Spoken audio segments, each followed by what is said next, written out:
E os X-Men sempre foram woke? Vamos entrar nessa polêmica depois da vinheta. Segura aí que vem chumbo grosso. Olá, sociedade de consumo pop! Bem-vindos mais uma vez, eu sou o Pablo Peixoto e esse aqui é o Mais Uma Coisa, no canal Quatro Coisas. Bora falar desse assunto que é um pouco espinhoso, mas que tem dominado as redes sociais nas últimas semanas, desde que a animação X-Men 97 estreou. E ela trouxe algumas mudanças, não só no design de alguns personagens, na formação do grupo e nas características de alguns personagens que se tornaram diferentes do que a gente tinha visto nos anos 90 e que está gerando reclamações de alguma parte do público por estarem modificando a equipe X-Men. Então esses não são meus X-Men, os X-Men ficaram woke. Antes de entrar nessa conversa, a gente tem que definir o que é woke. A gente tem que ver o que é woke dentro do contexto. Woke é uma palavra que surgiu no campo progressista para designar pessoas que estão acordadas, despertas, conscientes. Pessoas que estão conscientes do seu grau de privilégio na sociedade e conscientes de que existem minorias que precisam de identidade, precisam de empoderamento, precisam de espaço. Ao mesmo tempo, o termo woke acabou sendo usado também por pessoas que não compartilham desses mesmos valores e usado de maneira pejorativa. Nesse caso, woke significa uma inclusão performática, um sequestro de uma demanda social importante para, num contexto de cultura pop, no contexto da indústria cultural, aumentar os lucros, entrar na onda, se aproveitar desses movimentos sociais. Se você for olhar até a ponta desse movimento, você vai ver que existem até teorias da conspiração muito bizarras, mas eu não vou entrar aqui. Então, woke pode significar as duas coisas. Pode ser uma coisa que é boa, que é lúcida, que é desperta, mas também pode significar algo falso, algo forçado, algo feito apenas para performar junto à sociedade. Para fins de estudo, para falar de X-Men, vamos considerar o woke original, que é justamente estar acordado, desperto, consciente que demandas sociais existem, que existe desigualdade, e os X-Men teriam sido criados para combater essa desigualdade, como uma peça de propaganda, como uma peça para divulgar uma agenda específica, mais voltado ao campo da esquerda. Para isso, é preciso a gente voltar mais um pouco até os anos 60, no ano de 1963, quando os X-Men foram criados. Foram criados por Stan Lee e Jack Kirby. Eu falei uma vez no podcast que o Stan Lee não era um cara politizado, e muita gente bateu em mim e veio reclamar que se ele não era politizado, por que ele criou os X-Men? Por que ele criou o Pantera Negra? E eu sempre defendo essa minha posição. Ele não era um cara politizado, no sentido de que ele não estava envolvido em lutas por direitos civis, por direitos das mulheres. Não era um cara político, no sentido de militante. Stanley não era militante. Ele era um liberal que tinha uma consciência artística do que estava acontecendo à volta. Coisa que um grande artista faz. Ele pega o zeitgeist, o espírito do seu tempo, e transforma em arte, transforma em história. Com os X-Men foi bem parecido. Ele pegou um espírito do tempo, colocou nessa super equipe sem a intenção principal de militar. Os X-Men originalmente não eram essa metáfora tão explícita à desigualdade, a identitarismo, ao preconceito. Existia ali na história original, nas primeiras histórias, uma ideia de que os mutantes eram perseguidos, não eram compreendidos e que precisavam se unir, e o próprio professor, na primeira história, fala que ele era perseguido e fundou a escola justamente para proteger outros mutantes dessa situação de opressão que ele sentia. Mas os X-Men, quanto equipe, funcionava mais ou menos como qualquer outra equipe, como um Quarteto Fantástico. Na verdade, Stan Lee queria criar um novo Quarteto Fantástico. Ele queria mais um grupo de super-heróis. Só que ele estava sem ideias para saber como eles surgiam, como eles ganharam os poderes. Daí, em vez de raio gama, em vez de raios cósmicos, a esposa dele deu essa ideia, por que eles não nascem assim e você acaba com essa dor de cabeça? E ele falou, boa, eles vão ser mutantes, eles vão nascer com esses poderes. É só isso. Aí entra o Jack Kirby. O Jack Kirby tinha umas ideias meio atravessadas. O Jack Kirby ele gostava da parada do eugenismo, que nos anos 30 se viram como base teórica para teorias de superioridade racial, coisas meio barra pesadas.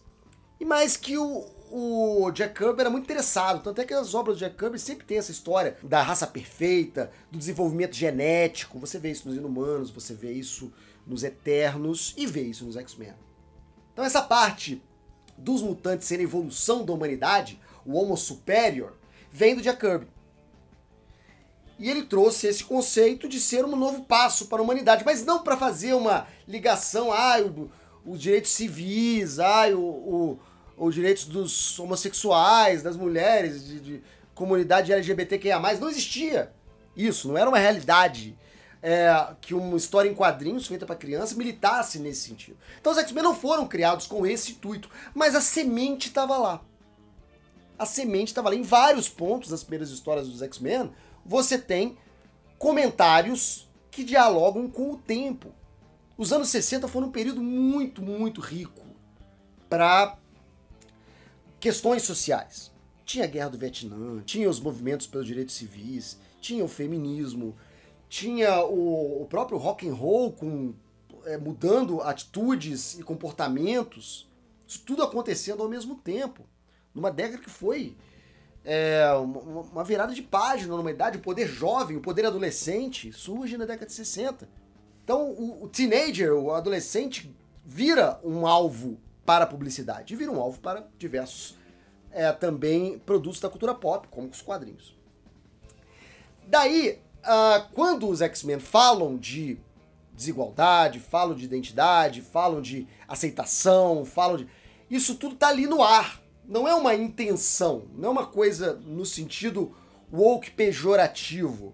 O Stan Lee quis tirar uma casquinha dos direitos civis e criou um Martin Luther King e um Malcolm X disfarçados para poder lucrar em cima do movimento social. Não era isso. Ele não teve essa intenção. Embora em várias entrevistas ele diga que ficou surpreso quando ele viu que os X-Men que ele tinha criado tão despretensiosamente se viam como metáfora de coisas muito mais profundas que ele nunca tinha imaginado. E que foram sendo desenvolvidas com o tempo. Nos anos 60, os X-Men falam de opressão, falam de perseguição. E isso é woke. Nos anos 70, os X-Men vão ter uma formação de heróis do mundo inteiro. Tinha até um russo, em plena Guerra Fria. Então esse sinal de boa vontade, convívio pacífico, já estava ali. Isso também é woke. A Tempestade, que era a personagem favorita do Chris Claremont, que ele trouxe muito dessas discussões sociais para os X-Men nos anos 70, 80 e 90, ela era a personagem negra. E não existia. O próprio empoderamento feminino nos X-Men, as super-heroínas dos X-Men são poderosas, elas são protagonistas. Elas têm tanta importância quanto os heróis masculinos. E se você olhar lá pra trás, o Quarteto Fantástico era um monte de homem e uma gostosa. Toda a equipe era assim, tinha uma mulher pra fazer é uma bonita e um monte de homem. A Vespa nos primeiros Vingadores, a mesma coisa. Liga da Justiça, tinha a Mulher Maravilha, a mesma coisa. Os X-Men foi a primeira equipe onde chegou a ter metade. Metade das personagens eram femininas. Isso nunca tinha sido feito antes. E isso é progressista, isso é um avanço, isso é um woke. Nos anos 80, então, aí a coisa extrapola de vez, porque você tem um amadurecimento dos quadrinhos, os quadrinhos começam a falar de temas mais sérios.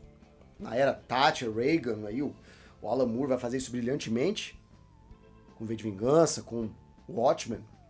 E os X-Men também, com Deus Ama e o Homem Mata, vai fazer uma história que na época foi super rejeitada.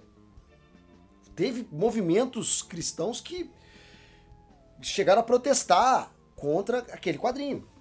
Que hoje não tem nada demais, mas na época foi um choque. Isso também é uma forma de incluir nas histórias dos X-Men pautas de identidade, de preconceito, de discriminação.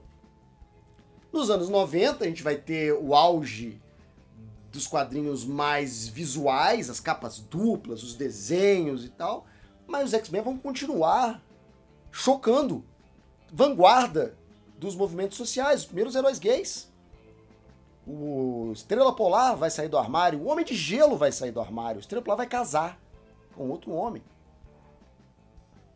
E nos anos 2000 você tem a abertura para mais assuntos, mais pautas e mais elementos que hoje as pessoas falam, são woke, que são os personagens transgêneros, os personagens não binários, com minorias ainda mais segregadas do que nos anos 70 e 60. Logo, perceba que sempre teve esse caráter vanguardista. Sempre teve, não adianta falar que não teve, teve. Você pode não gostar, não é a minha visão de mundo, não são os valores que eu concordo, tudo bem. E finalmente, para terminar, o desenho X-Men 97. Ele é uma continuação dos anos 90, ele tem elementos dos anos 90, ele tem um design parecido, ele tem animação parecida. Só que ele se aprofunda em temas sociais que já estavam nos anos 90, mas num desenho animado sábado de manhã, não dava para citar. Não dava para dizer, não dava pra você sugerir que o Magneto tava dando os pega na vampira. Não dava pra você falar matar. Não dava pra falar morrer, sangue. Como um desenho animado para streaming agora, atualmente, você pode ousar um pouco mais, ir um pouco mais adiante na história. E isso é também os X-Men se adaptando a uma nova realidade, uma nova visão de mundo. A arte não cria a sociedade. A arte, ela reflete as mudanças da sociedade. E em todas as décadas que os X-Men existiram, estavam sempre acompanhando e na vanguarda de movimentos sociais, de mudanças sociais, que não vão regredir. Embora a gente pode ter um momento ou outro ali de paralisação ou de diminuição de ritmo, mas não vejo a coisa voltar ao que era. Porque, assim, cara, o Magneto não precisa ser judeu, porque originalmente ele não era. Era só um super vilão megalomaníaco. O Demolidor não vai ser um cara denso, dramático. O Demolidor vai ser um piadista que faz graça com os vilões, como fazia o Homem-Aranha. Se você for pegar os primeiros quadrinhos de cada herói, o Batman matava. Mas você quer que volte tudo ao primeiro? Agora, era a intenção de capitalizar em cima de movimentos sociais? Não. Originalmente não é. E aí eu concordo. Mas que já era um comentário social do que estava acontecendo naquela época, no início dos anos 60, com certeza é. Mas Stan Lee nunca foi militante, nunca foi o cara comunista, nunca teve isso. O Stan Lee estava mais pra riponga, desbundado, do que pra comunista. Você vê o Surfista Prateado. O Surfista Prateado é que ele gostava. Ele gostava daquela filosofia, daquela coisa hippie e tal. E mais fuga. Embora o próprio Stan Lee tenha dito, o quadrinho não pode ser fuga o tempo todo. O quadrinho não pode deixar de fazer um comentário social do momento em que ele está inserido. E estamos aí com os X-Men. Então, essas mudanças que estão acontecendo hoje no X-Men 97, o Morpho é transgênero. Pô, gente, você vai nos quadrinhos, o Morpho nasceu uma bolha. Ele não tem gênero. Ele é uma bolha. Ele escolhe ser homem ou mulher quando ele tem vontade. E eu acho que até deixa o personagem até mais denso, psicologicamente mais complexo. Isso é bom. Mas são coisas que são discutidas hoje, que não seriam discutidas anteriormente, e cada década tem seus problemas que são discutidos e que, vocês estão indo longe demais. Aí na década seguinte você olha pra trás e fala assim, não, pô, agora que nós estamos indo longe demais. Aí você vai na outra década, não, agora nós estamos indo longe demais. Então, pra concluir, eu digo que sim, os X-Men sempre foram woke, no sentido original da palavra. Mas realmente não era a intenção ser woke no sentido pejorativo da palavra. E isso conclui o meu pensamento sobre o assunto. E eu vou ficando por aqui. Muito obrigado por assistir esse vídeo. Daqui a pouco eu tô de volta com mais assunto da cultura pop. Depois do evento vão aparecer opções do canal pra você clicar e ficar mais um pouquinho comigo. Até mais, até breve, até já. Tchau.